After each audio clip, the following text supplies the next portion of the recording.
ఇదం శరీరం కౌంతేయ 13వ అధ్యాయం క్షేత్రజ్ఞ విభాగ యోగం. శ్రీ భగవానువాచ ఇదం శరీరం కౌంతేయ క్షేత్రమిత్యభిధీయతే ఏతద్యో వేత్తి తం ప్రాహుస్త్యాగం విచక్షణ ఏతద్యో వేత్తి తం ప్రాహుః క్షేత్రజ్ఞ ఇతి తద్విదః క్షేత్రజ్ఞం చాపి మాం విద్ధి సర్వక్షేత్రేషు భారత క్షేత్రజ్ఞయోర్జ్ఞానం యత్తజ్ఞానం మతం మమ తత్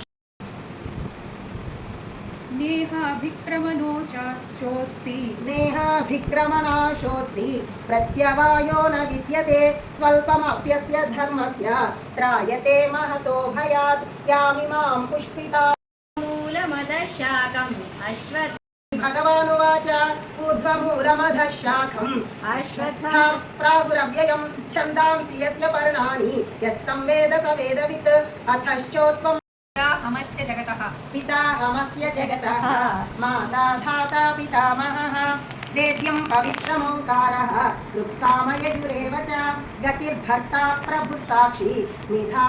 నివాసः శరణం సుహృత్ ప్రభవ గురునః పాహి మహానుభావాన్ శ్రేయో భోక్తుం భైక్ష్యమపీహ లోకే హత్వార్థకామాస్తు గురూనిహైవ భుంజీయ భోగాన్ రుధిరప్రదిగ్ధాన్ న చైతద్విద్మః కతరం పుష్పం ఫలం తోయం పత్రం పుష్పం ఫలం తోయం యో మే భక్త్యా ప్రయచ్చతి తదహం భక్త్యుపహృతం అశ్నామి ప్రయతాత్మనః